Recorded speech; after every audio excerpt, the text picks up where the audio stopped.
And now, ladies and gentlemen, from the Trump Casino Hotel on the boardwalk in Atlantic City, let's get ready to rumble. This is in the heavyweight division, scheduled for 6 rounds, and something's got to give.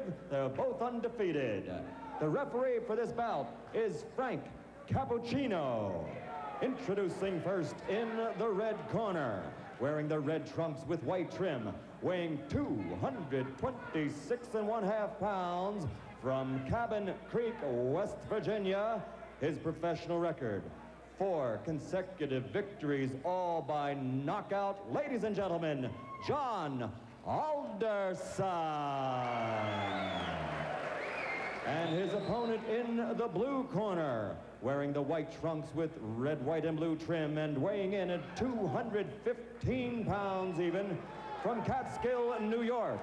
His professional record, also 4 consecutive victories, all by knockout. Introducing Mike Tyson.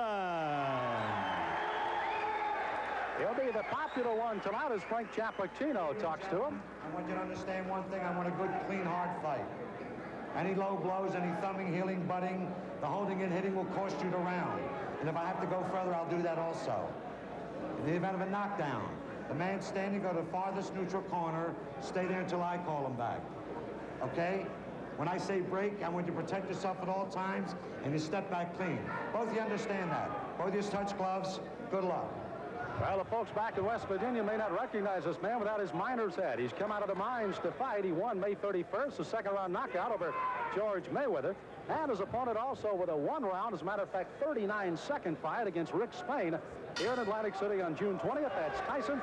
Tyson in the white with a red stripe, solid red trunks. With the white stripe will be John Olderson. Olderson, a tremendous height advantage. How much will that play a factor in tonight's fight? Well, he has got to keep Tyson off him. Use the jab, the straight right hand. And Mike Tyson gets inside very effectively. It's one of the things he does. So, and he'll go to the body once he gets there. So I don't know if the height in itself will be a big edge for Alderson. Alderson said if he does get inside, look for me to tie him up. I'm not going to try to rumble with him in there. I don't blame him. So Frank Cappuccino will have a busy night tonight, and this 6-rounder may not last very long with the kind of shots there. A left hook right to the face that time of Olderson.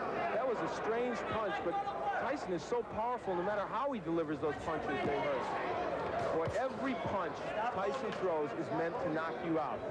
Now, as he gets on against tough competition, the question is, when he comes in like this, will he get nailed with counter shots? That's really what Alderson wants to do.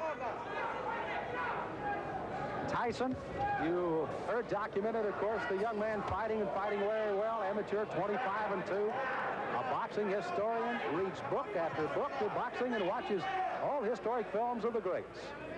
He's got an edge. His manager, Jimmy Jacobs, has the largest fight film collection in the world, so he can look at all those. He does look at all the former heavyweight champs. And of course, he's a long way from being that, but he's such raw talent at his age, you can't help but think about it. How much pressure and how much can a 19-year-old take putting the pressure on to be the youngest champion in the world? Well, of course, that's them talking. That's Customato and Tyson making these bold predictions, and they put pressure on themselves. Now, Tyson switches to southpaw. I haven't seen him do that before. Interesting. Lands with a lead left. Alderson is already bleeding from the nose, and I think that was from the very first left hand. Tyson, you can see almost like a bull as he just chases Alderson around the ring. Big John said he had to get off first tonight. He has got to use those long arms to his advantage. He has not been able to do so far in round 1. You know, when Tyson switches to southpaw, I think that's the clue for Alderson with that long reach and height to throw the straight right hand. I would just let that punch go.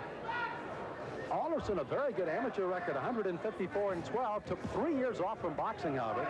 Worked in the mines in West Virginia. They started the laying off down there, and he went back into the boxing ring. And here he is at 4-0 with 4 knockouts. And already he's had a rugged first round. For Alderson, I think the key, he has got to throw that jab and follow with the straight right. Has done that only once and did land the right, although it didn't hurt Tyson. There it is. Now that right missed, but if he keeps doing that, he's going to give Mike Tyson something to think about as he comes in. There it is again, and he landed the right. At least to keep him from lunging at him with the big hands that he's throwing so far. That's exactly right, Sam. So the closing seconds of round number 1. Mike Tyson, the shorter of the two, against Big John Olderson. Mike Tyson delivers punches often in a very awkward fashion. Look at this left hand. That was a jab, but boy, he was off balance when he threw it. Still had a lot of power against Alderson. This is round number 2 of a scheduled 6-rounder heavyweights. Mike Tyson in the white trunks, Big John Olderson in the red. Alderson hailing from Cabin Creek, West Virginia, the home of the great basketball player, former Los Angeles Laker Jerry West. Alderson, as a matter of fact, plays basketball and softball just to stay in shape right now. I'd take him as the center of my ball club. Yeah, I think so. Muscle underneath. Now, Tyson, they told him to go to the body, and he's trying to do that in this round. But Mike hasn't been that busy when he gets on the inside. Good uppercut by Tyson. Alderson, you saw there, tried to lead in with a left jab and a right hand, but left himself wide open for the ducking Mike Tyson as he went right underneath. Mike Tyson doesn't wear any socks. I don't remember seeing a fighter in a long time that doesn't wear any socks. Or if he does, they're so short they don't even peek out over his shoes. I don't know what that's apropos of.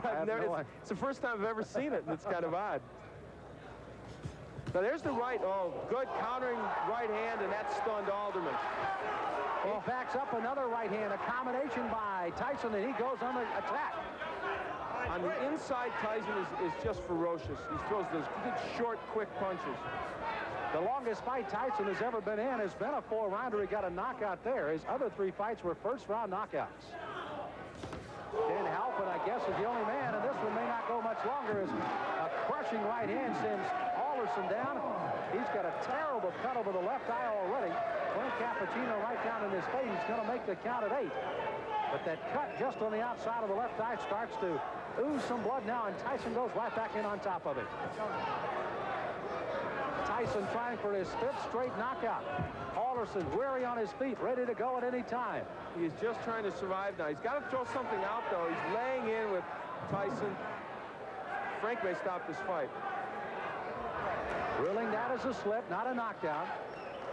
Alderson peeking in over that swelling left eye, and here comes Tyson. Alderson throwing the right hand, no effect.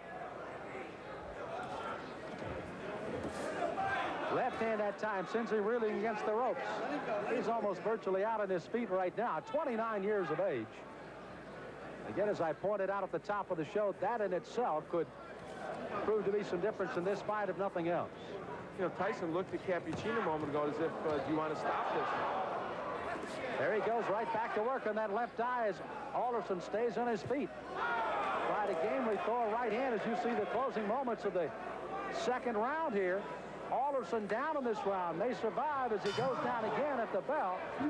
He's got to get up. Now, a fighter cannot be saved by the bell in any round with the exception of the last. So he must come to his feet at the ruling of the referee says okay. He is, and he goes into his corner. But if he comes out to answer this bell, it'll be a gutty performance by Big John Olderson. Here's his mouthpiece. Here's his mouthpiece. Here. Here's his mouthpiece. Look, why don't you just come back and fight another one? Huh? Okay.